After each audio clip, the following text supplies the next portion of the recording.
ಮಲೆನಾಡು ಗಿಡ್ಡ ಸೃಷ್ಟಿಸುತ್ತಿದೆ ರೈತರಿಗೆ ಆದಾಯದ ಮೂಲ. ಕಡಿಮೆ ಹಾಲು ಅಧಿಕ ಲಾಭ. ಈ ತಳಿಯ ಹಾಲಿಗೆ ಸಿಕ್ಕಾಪಟ್ಟೆ ಡಿಮಾಂಡ್. ಬರೀ ಹಾಲಷ್ಟೇ ಅಲ್ಲ, ಗೋಮಯ ಗೋಮೂತ್ರಕ್ಕೂ ಇದೆ ಮಾರುಕಟ್ಟೆಯಲ್ಲಿ ಒಳ್ಳೆ ಬೆಲೆ. ಸುಲಭವಾಗಿ ಸಾಕಬಹುದಾದ ಕಡಿಮೆ ಖರ್ಚಿನ ದೇಶಿ ತಳಿ ಇದು. ಯಾವ್ದಿದು ಮಲೆನಾಡ್ ಗಿಡ್ಡ? ಹೇಗಿರುತ್ತೆ ಈ ತಳಿ? ಇದರಿಂದ ಉಪಯೋಗ ಏನು?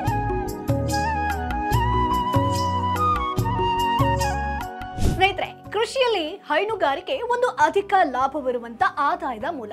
ಬೇರೆ ಬೇರೆ ತಳಿಯ ಹಸುಗಳನ್ನ ಸಾಕಿ ರೈತರು ಕೈ ತುಂಬಾ ಲಾಭವನ್ನ ಗಳಿಸ್ತಾ ಇದ್ದಾರೆ. ಆದ್ರೆ ಅದರಲ್ಲಿ ಅಷ್ಟೇ ಖರ್ಚು ಕೂಡ ಇದೆ. ಹಸುವಿನ ಶೆಡ್ ಆಗಿರ್ಬೋದು, ಅವುಗಳ ಮೇವು, ಹಿಂಡಿ ಬೂಸ, ಹಸುಗಳ ಆರೋಗ್ಯ ಸಮಸ್ಯೆ, ರೈತರಿಗೆ ಬರ್ತಿರುವಂತಹ ಲಾಭದಲ್ಲಿ ಅರ್ಧ ಪಾಲನ್ನ ಇದು ಖಾಲಿ ಮಾಡುತ್ತೆ. ಹಾಗೆ ಹಸು ಸಾಕಾಣಿಕೆಯಲ್ಲಿ ದುಡ್ಡು ಹೇಗೆ ಉಳಿಸೋದು ಅನ್ನುವಂತ ಪ್ರಶ್ನೆ ಕೂಡ ಎದುರಾಗುತ್ತೆ.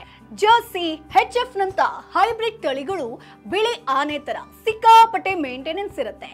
ಸೊ ಜಾಸ್ತಿ ಹಾಲನ್ನ ಕೊಟ್ಟರು ಕೂಡ ನಮ್ಮ ವಾತಾವರಣಕ್ಕೆ ಹೊಂದ್ಕೊಂಡು ಅವು ಹಾಲನ್ನ ನೀಡಿದ್ರೂ ಕೂಡ ಅದರಲ್ಲಿನ ಒಂದು ಫ್ಯಾಟ್ ಅಂಶ ಕಡಿಮೆಯಾಗಿ ಡೈರಿಯಲ್ಲಿ ಹಾಲು ಉಪಯೋಗಕ್ಕೆ ಬರ್ತಾ ಇಲ್ಲ. ಇದು ಎಲ್ಲ ಒಂದು ರೈತರ ಸಮಸ್ಯೆ. ಹಾಗಾದ್ರೆ ಇದಕ್ಕೆ ಸೊಲ್ಯೂಷನ್ ಇಲ್ವಾ ಅನ್ನುವಂತ ಪ್ರಶ್ನೆ ಕೂಡ ನೀವು ಕೇಳಬಹುದು.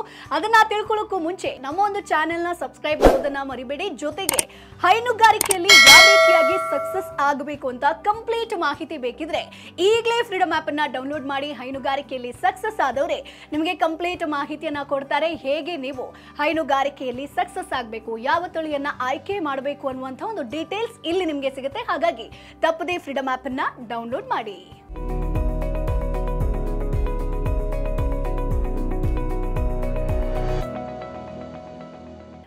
ಸ್ನೇಹಿತರೆ, ರೈತರು ಹೈನುಗಾರಿಕೆಯಲ್ಲಿ ಲಾಭ ಇದ್ರೂ ಕೂಡ ಅದನ್ನ ಮಾಡೋಕೆ ಹಿಂದೆ ಮುಂದೆ ಇತ್ತೀಚೆಗೆ ನೋಡ್ತಾ ಇದ್ದಾರೆ. ಯಾಕಂತಂದ್ರೆ ಅದರಲ್ಲಿರುವಂತಹ ಖರ್ಚು, ಕೆಲಸಕ್ಕೆ ಆಳುಗಳ ಕೊರತೆ ಆಗಿರ್ಬೋದು. ಹಾಗಾದ್ರೆ ಇದಕ್ಕೆ ಏನು ಪರಿಹಾರ ಅಂತಂದ್ರೆ ದೇಸಿ ಹಸುಗಳನ್ನ ಸಾಕುವಂಥದ್ದು. ನಮ್ಮ ನೆಲದ ತಳಿಗಳಿಗೆ ಈ ವಾತಾವರಣಕ್ಕೆ ಹೊಂದ್ಕೊಳ್ಳೋದು ತುಂಬಾ ಸುಲಭ. ಹಾಗೆ ರೋಗದ ಸಮಸ್ಯೆಗಳು ಕೂಡ ತೀರಾ ಕಡಿಮೆ, ಜೊತೆಗೆ ಕೆಲಸ ಕೂಡ ಕಮ್ಮಿ ಅಂತ ಹೇಳ್ತೀನಿ. ಸೊ ಇವತ್ತು ನಮ್ಮ ನೆಲದ ದೇಸಿ ತಳಿಗಳಲ್ಲಿ ಒಂದಾದ ಸದ್ಯ ಅಳಿವಿನಂಚಿಗೆ ಹೋಗ್ತಿರುವಂತಹ ಮಲೆನಾಡು ಗಿಡ್ಡ ಸಾಕಾಣಿಕೆ ಬಗ್ಗೆ ಸಾಕಷ್ಟು ಮಾಹಿತಿಯನ್ನ ಕೊಡ್ತೀನಿ. ಯಾವ ರೀತಿಯಾಗಿ ಮಲೆನಾಡು ಗಿಡ್ಡ ತಳಿಯನ್ನ ಸಾಕಿ ನೀವು ಲಾಭವನ್ನ ಗಳಿಸಬಹುದು ಅನ್ನೋ ಮಾಹಿತಿಯನ್ನ ಕೊಡ್ತಾ ಹೋಗ್ತೀನಿ. ಸೊ ನಮ್ಮ ಭಾರತದಲ್ಲಿ ಹಲವಾರು ದೇಸಿ ತಳಿಗಳಿದೆ. ಗಿರ್, ಹಳ್ಳಿಕರ ಆಗಿರ್ಬೋದು, ಪುಂಗನೂರು, ಇವುಗಳಲ್ಲಿ ನಮ್ಮ ಕರ್ನಾಟಕದ ಮಲೆನಾಡ್ ಗಿಡ್ಡ ಕೂಡ ಒಂದು. ಸೊ ಇದರ ಹೆಸರೇ ಹೇಳುವಂತೆ ಗುಡ್ಡ ಪ್ರದೇಶಗಳಲ್ಲಿ ಹೆಚ್ಚಿಗೆ ಕಂಡು ಬರುವಂತ ಈ ಹಸುಗಳು ಇತ್ತೀಚಿನ ದಿನಗಳಲ್ಲಿ ಕಡಿಮೆ ಆಗ್ತಾ ಇದೆ. ಯಾಕೆ ಕಾರಣ? ಇದನ್ನ ಸಾಕುವವರು ದಿನೇ ದಿನೇ ಕಡಿಮೆ ಆಗ್ತಾ ಇದ್ದಾರೆ. ಸೊ ತೀರಾ ಕಡಿಮೆ ಪ್ರಮಾಣದ ಹಾಲನ್ನ ಕೊಡುವಂತ ಈ ತಳಿಗಳನ್ನ ಹಾಲಿನ ಉದ್ಯಮಕ್ಕೆ ಸಾಕುವುದು ಲಾಭದಾಯಕ ಅಲ್ಲ ಅನ್ನೋದು ನಮ್ಮ ರೈತರ ಅಭಿಪ್ರಾಯ. ಅದರಿಂದಾನೇ ಸಾಕುವವರ ಪ್ರಮಾಣ ಕೂಡ ಕಡಿಮೆಯಾಗಿದೆ, ಅಳಿವಿನಂಚಿಗೆ ಇದು ಹೋಗ್ತಾ ಇದೆ. ಸೊ ನಮ್ಮ ಕರ್ನಾಟಕದ ಒಂದು ಹಸುವಿನ ತಳಿ ಇತ್ತೀಚೆಗೆ ನೋಡೋದಕ್ಕೂ ಕೂಡ ಸಿಗ್ತಾ ಇಲ್ಲ. ಹಾಗಾದ್ರೆ ಮಲೆನಾಡ್ ಗಿಡ್ಡ ಸಾಕಿದ್ರೆ ಲಾಭ ಇಲ್ವಾ ಅಂತ ಕೇಳಿದ್ರೆ ಖಂಡಿತ ಲಾಭ ಇದೆ. ನಾವು ಮಾರುಕಟ್ಟೆಯನ್ನ ಸೃಷ್ಟಿ ಮಾಡ್ಕೊಳ್ಬೇಕು. ಸೊ 2.5 ಅಡಿಯಿಂದ 3 ಅಡಿಯಷ್ಟು ಎತ್ತರ ಬೆಳೆಯುವಂತಹ ಮಲೆನಾಡ್ ಗಿಡ್ಡ ಹಸುಗಳನ್ನ ಸಾಕೋದು ತುಂಬಾ ಸುಲಭ. ಬೇರೆ ಹಸುಗಳಿಗೆ ಕಂಪೇರ್ ಮಾಡಿದ್ರೆ ಒಂದು ಜರ್ಸಿ ಹಸು ಸಾಕೋ ಜಾಗದಲ್ಲಿ 3 ರಿಂದ 4 ಹಸುಗಳನ್ನ ಇಲ್ಲಿ ನೀವು ಸಾಕಬಹುದು. ಜೊತೆಗೆ ಮೇವಿನ ಪ್ರಮಾಣ ಕೂಡ ತೀರಾ ಕಡಿಮೆ. ಒಂದು ಹೈಬ್ರಿಡ್ ಹಸು ತಿನ್ನುವಂತಹ ಮೇವನ್ನ 4 ರಿಂದ 5 ಮಲೆನಾಡ್ ಗಿಡ್ಡ ತಿನ್ನುತ್ತೆ. ಸೊ ಬೇರೆ ತಳಿಯ ಹಸುಗಳಿಗೆ ದಿನಕ್ಕೆ 1 ರಿಂದ 2 ಬಾರಿ ನೀವು ಸ್ನಾನ ಮಾಡಿಸ್ತಿದ್ರೆ ಈ ಒಂದು ತಳಿಗಳಿಗೆ 15 ರಿಂದ 20 ದಿನ ಸ್ನಾನ ಮಾಡಿಸಿದ್ರೆ ಸಾಕು. ಅಂದ್ರೆ ಇದು ತುಂಬಾ ಶುದ್ಧವಾಗಿರುತ್ತೆ. ಸೊ ಹೈಬ್ರಿಡ್ ಹಸುಗಳ ತರ ಸಗಣಿ ವಾಸನೆ ಬರೋದಾಗಿರ್ಬೋದು, ಹಸುಗಳ ಮೈ ವಾಸನೆ ಬರೋದಾಗಿರ್ಬೋದು ಈ ತಳಿಗಳಲ್ಲಿ ಇಲ್ಲ. ಸೊ ಇವು ತಮ್ಮನ್ನ ತಾವು ತುಂಬಾ ಕ್ಲೀನ್ ಆಗಿ ಇಟ್ಕೊಳ್ಳುವಂತ ತಳಿ. ಜೊತೆಗೆ ಮನೆಯಲ್ಲಿ ಒಂದು ಮಗುವಿನ ರೀತಿ ಇರುತ್ತೆ. ಸೊ ಆ ರೀತಿಯಾಗಿ ನೀವು ಸಾಕಾಣಿಕೆ ಮಾಡಬಹುದು. ಇತ್ತೀಚೆಗೆ ಪುಂಗನೂರು ತಳಿಯನ್ನ ಇದೇ ರೀತಿಯಾಗಿ ಸಾಕಾಣಿಕೆ ಮಾಡ್ತಾ ಇದ್ದಾರೆ. ಸೊ ಕಾಡು, ಗುಡ್ಡಗಾಡು ಪ್ರದೇಶಗಳಲ್ಲಿ ವಾಸಿಸುವ ಜಾತಿ ಆಗಿರೋದ್ರಿಂದ ಗಟ್ಟಿಮುಟ್ಟಾಗಿ ಇರುವಂತ ಈ ತಳಿಗಳಿಗೆ ರೋಗ ಕೂಡ ಕಡಿಮೆ ಸ್ನೇಹಿತರೆ. ಸೊ ನಾನು ಸ್ಟಾರ್ಟಿಂಗ್ ನಲ್ಲೇ ಹೇಳಿದೆ ಸಾಕಾಣಿಕೆ ತುಂಬಾ ಸುಲಭ ಅನ್ನುವಂಥದ್ದು. ಸೊ ಬೇರೆ ಹಸುಗಳನ್ನ ಕೊಂಡ್ಕೊಳ್ಳೋಕೆ ನೀವು 30 ರಿಂದ 50 ಸಾವಿರ ತನಕ ಖರ್ಚು ಮಾಡೇ ಮಾಡ್ತೀರಾ. ಸೊ ನಮ್ಮ ದೇಸಿ ತಳಿ ಗಿರ್ ಹಸುವಿನ ಬೆಲೆ ಇವತ್ತು ಎಷ್ಟಿದೆ? 1 ರಿಂದ 1.5 ಲಕ್ಷ ತನಕ ಇದೆ. ಆದ್ರೆ ಮಲೆನಾಡ್ ಗಿಡ್ಡ ಕೇವಲ 10 ರಿಂದ 15 ಸಾವಿರಕ್ಕೆ ಸಿಗುತ್ತೆ. ಸೊ ಕೆಲಸ ಕಡಿಮೆ, ಸಾಕೋದ್ ಸುಲಭ, ಅಲ್ವಾ. ಜೊತೆಗೆ ನಮ್ಮ ಕರ್ನಾಟಕದ ಮೂಲ ತಳಿ ಆಗಿರೋದ್ರಿಂದ ನಮ್ಮ ವಾತಾವರಣಕ್ಕೆ ಈಸಿಯಾಗಿ ಹೊಂದ್ಕೊಳ್ಳುತ್ತೆ. ಸೊ ಶುದ್ಧ ಮಲ್ನಾಡ್ ಗಿಡ್ಡ ಹೇಗಿರುತ್ತೆ ಅನ್ನುವಂಥ ಪ್ರಶ್ನೆ ಕೂಡ ಬರುತ್ತೆ. ಯಾಕಂತಂದ್ರೆ ನೀವು ಪ್ರತಿ ಬಾರಿ ಮಾರುಕಟ್ಟೆಯಲ್ಲಿ ಕೊಂಡ್ಕೊಳ್ಬೇಕಾದ್ರೆ ಅಥವಾ ಯಾರ ಹತ್ರ ಆದ್ರೂ ಕೊಂಡ್ಕೊಳ್ಬೇಕು ಅಂತಂದ್ರೆ ನೀವು ಶುದ್ಧ ಮಲ್ನಾಡು ಗಿಡ್ಡ ತಳಿಯನ್ನ ಆಯ್ಕೆ ಮಾಡ್ಕೊಳ್ಬೇಕಾಗುತ್ತೆ. ಹಾಗಾದ್ರೆ ಹೇಗೆ ಅನ್ನುವಂಥದ್ದನ್ನ ಕೂಡ ನಾನು ಹೇಳ್ತಾ ಹೋಗ್ತೀನಿ. ಸೊ ಕರ್ನಾಟಕದ ಪಶ್ಚಿಮ ಘಟ್ಟಗಳಲ್ಲಿ ಹೆಚ್ಚಾಗಿ ಕಂಡು ಬರುವಂತ ಈ ತಳಿಗಳು ಚಾಮರಾಜನಗರ ಆಗಿರ್ಬೋದು, ಹಾಸನ, ಶಿವಮೊಗ್ಗ, ಚಿಕ್ಕಮಗಳೂರು, ಕೊಡಗು ಆಗಿರ್ಬೋದು, ಮಡಿಕೇರಿ ಭಾಗಗಳಲ್ಲಿ ಸಿಗುತ್ತೆ. ಸೊ ನೇರವಾಗಿ ನೀವೇ ಅಲ್ಲಿಗೆ ಹೋಗಿ ರೈತರ ಬಳಿ ವ್ಯವಹಾರ ಮಾತಾಡಿ ನೀವು ಖರೀದಿ ಮಾಡಬೇಕಾಗತ್ತೆ. ಈ ತಳಿಗಳನ್ನ ಗುರುತಿಸೋದು ಹೇಗೆ ಅಂತಂದ್ರೆ, ಸೊ ಬೇರೆ ಹಸುಗಳಿಗಿಂತ ತುಂಬಾ ಇದು ಕುಳ್ಳುಗಾಗಿರುತ್ತೆ. ಸೊ ಬೆನ್ನಿನ ಮೇಲೆ ಉಬ್ಬಾಗಿರ್ಬೋದು, ಸೂರ್ಯನಾಡಿ ಸುಳಿ ಜೊತೆಗೆ ಗಂಗೆ ದೊಗಲು ಕೂಡ ಇದಕ್ಕಿರುತ್ತೆ. ನೋಡಿದ್ರೆ ನಮ್ಮ ದೇಸಿ ಹಸುವಿನ ಕರುವಿನಂತೆ ಕಾಣುವಂತ ಈ ಹಸುಗಳು ದಿನಕ್ಕೆ 3 ರಿಂದ 4 ಲೀಟರ್ ಹಾಲನ್ನ ಕೊಡುತ್ತೆ. ಸೊ ಬೇರೆ ಬೇರೆ ಬಣ್ಣಗಳಲ್ಲಿರುವಂತಹ ಮಲ್ನಾಡು ಗಿಡ್ಡಗಳನ್ನ ಅದರದ್ದೇ ವಿಶೇಷ ಹೆಸರಿನಿಂದ ಕರೀತಾರೆ.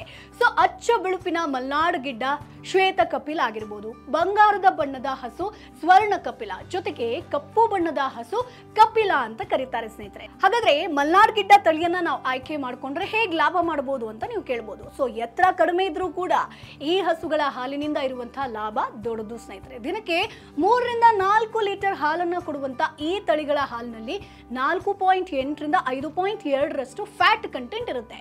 ಅತಿ ಹೆಚ್ಚು ಫ್ಯಾಟ್ ಕಂಟೆಂಟ್ ಇರುವಂತ ಈ ಹಸುಗಳ ಹಾಲು ತುಂಬಾ ರುಚಿಯಾಗಿರುತ್ತೆ, ಜೊತೆಗೆ ಆರೋಗ್ಯಕರ ಕೂಡ ಹೌದು. ಈ ತಳಿಯ ಹಾಲನ್ನ ನೀವು ಸೇವಿಸಿದ್ರೆ ಶುಗರ್ ಕೂಡ ನಾರ್ಮಲ್ ಆಗಿರುತ್ತೆ, ಬಿಪಿ ಹಾರ್ಟ್ ರೇಟ್ ಕೂಡ ಕಂಟ್ರೋಲಿಗೆ ಬರುತ್ತೆ. ತೀರಾ ಸಾಧು ಪ್ರಾಣಿಗಳಾಗಿರುವಂತ ಈ ತಳಿಗಳಲ್ಲಿ ಯಾರು ಬೇಕಾದ್ರೂ ಕೂಡ ಸುಲಭವಾಗಿ ಹಾಲನ್ನ ಕರಿಬಹುದು ಸ್ನೇಹಿತರೆ. ಸೊ ಮನೆಯಲ್ಲಿನ ಸದಸ್ಯರೇ ಇದನ್ನ ಸುಲಭವಾಗಿ ನಿರ್ವಹಣೆ ಮಾಡಬಹುದು, ಆಳು ಕಾಳುಗಳ ಅಗತ್ಯ ಇರೋದಿಲ್ಲ. ಇನ್ನು ಬೈ ಪ್ರಾಡಕ್ಟ್ ಆಗಿರ್ಬೋದು, ಮಾರುಕಟ್ಟೆ ಬಗ್ಗೆ ಮಾತನಾಡೋದಾದ್ರೆ ಹಸುಗಳನ್ನ ಕಟ್ಟಿ ಕೇವಲ ಹಾಲಿನಿಂದ ಲಾಭ ಗಳಿಸ್ತೀವಿ ಅಂತಂದ್ರೆ ಅದು ಕಷ್ಟ ಅಂತಾನೆ ಹೇಳ್ಬೋದು. ಸಗಣಿ, ಗೋಮೂತ್ರ ಆಗಿರ್ಬೋದು, ಹಾಲುಗಳನ್ನ ಬಳಸ್ಕೊಂಡು ಬೈ ಪ್ರಾಡಕ್ಟ್ ಗಳನ್ನ ತಯಾರಿಸಿ ಮಾರುಕಟ್ಟೆಗೆ ಪರಿಚಯಿಸಿದ್ರೆ ನಿಮಗೆ ಲಾಭ ಡಬಲ್ ಆಗುತ್ತೆ. ಸೊ ದೇಸಿ ಹಸುಗಳ ಹಾಲಿಗೆ ಸಿಕ್ಕಾಪಟ್ಟೆ ಡಿಮಾಂಡ್ ಇದೆ. ಮಲ್ನಾಡ್ ಗಿಡ್ಡದ ಹಾಲಿನ ಬೆಲೆ ಇವತ್ತು ನಾವು ಲೀಟರ್ಗೆ ನೋಡೋದಾದ್ರೆ 150 ರೂಪಾಯಿ ತನಕ ಇದೆ. ಸೊ ಆದ್ರೆ ಕಡಿಮೆ ಪ್ರಮಾಣದ ಹಾಲನ್ನ ಸಿಗೋದ್ರಿಂದ ಹಾಲಿನಿಂದ ಲಾಭ ಮಾಡ್ತೀವಿ ಅಂತಂದ್ರೆ ಅದು ಕಷ್ಟ. ಸೊ ಹಾಲನ್ನ ಬೆಣ್ಣೆ ಅಥವಾ ತುಪ್ಪದ ರೂಪದಲ್ಲಿ ನೀವು ಮಾರಿದ್ರೆ ಹೆಚ್ಚಿನ ಹಣವನ್ನ ಗಳಿಸಬಹುದು. ಮಲ್ನಾಡ್ ಗಿಡ್ಡದ 1 ಕೆಜಿ ತುಪ್ಪಕ್ಕೆ 3000 ತನಕ ಮಾರುಕಟ್ಟೆಯಲ್ಲಿ ಬೆಲೆ ಇದೆ. ಸೊ ಹಲವಾರು ರೋಗಗಳನ್ನ ವಾಸಿ ಮಾಡುವಂತ ಗೋಮೂತ್ರವನ್ನ ಕೂಡ ನೀವು ಮಾರಾಟ ಮಾಡಬಹುದು. ಸೊ ಈ ತಳಿಯ ಹಸುಗಳ ಸಗಣಿಯಿಂದ ಉತ್ಕೃಷ್ಟ ಮಟ್ಟದ ಗೊಬ್ಬರ ಕೂಡ ತಯಾರಾಗುತ್ತೆ. ಕೆಲವೊಂದ್ ಕಡೆ ಈ ಗೊಬ್ಬರ ಬಳಸಿ ಬೆಳೆದಿರುವಂತಹ ಹಣ್ಣು ತರಕಾರಿಗಳಿಗೆ ಸಿಕ್ಕಾಪಟ್ಟೆ ಡಿಮಾಂಡ್ ಇದೆ, ಅಂದ್ರೆ ಆರ್ಗ್ಯಾನಿಕ್ ಅನ್ನುವಂತ ರೀತಿಯಲ್ಲಿ. ಇದರ ಜೊತೆ ಈ ಹಸುವಿನ ಸಗಣಿಯಿಂದ ತಯಾರಾದಂತಹ ಬೆರಣಿ, ಸಾಂಬ್ರಾಣಿ, ಧೂಪದಂತಹ ವಸ್ತುಗಳು ಈಗ ಮಾರುಕಟ್ಟೆಯಲ್ಲಿ ನಮಗೆ ಸಿಗ್ತಾ ಇದೆ. ಸೊ ರೈತರು ಬರೀ ಹಾಲಿನ ಮೇಲೆ ಅಷ್ಟೇ ಅಲ್ಲ, ಬೈ ಪ್ರಾಡಕ್ಟ್ ಗಳ ಮೇಲೆ ಕೂಡ ಗಮನವನ್ನ ಕೊಟ್ರೆ ಹೈನುಗಾರಿಕೆಯಲ್ಲಿ ಸುಲಭವಾಗಿ ನೀವು ಹಣವನ್ನ ಗಳಿಸಬಹುದು. ಅದರಲ್ಲೂ ಕೂಡ ಮಲ್ನಾಡ್ ಗಿಡ್ಡದಂತಹ ತಳಿಗಳ ಬೈ ಪ್ರಾಡಕ್ಟ್ ಗಳಿಗೆ ಇತ್ತೀಚೆಗೆ ಒಳ್ಳೆಯ ಡಿಮಾಂಡ್ ಇದೆ. ಸೊ ಹಾಗಾಗಿ ಇದರಿಂದ ನೀವು ಹೆಚ್ಚಿನ ದುಪ್ಪಟ್ಟು ಲಾಭವನ್ನ ಗಳಿಸಬಹುದು. ಸೊ ಇವತ್ತಿನ ವಿಡಿಯೋ ನಿಮಗೆ ಯೂಸ್ಫುಲ್ ಆಗಿರುತ್ತೆ ಅಂತ ಅನ್ಕೊಳ್ತೀನಿ.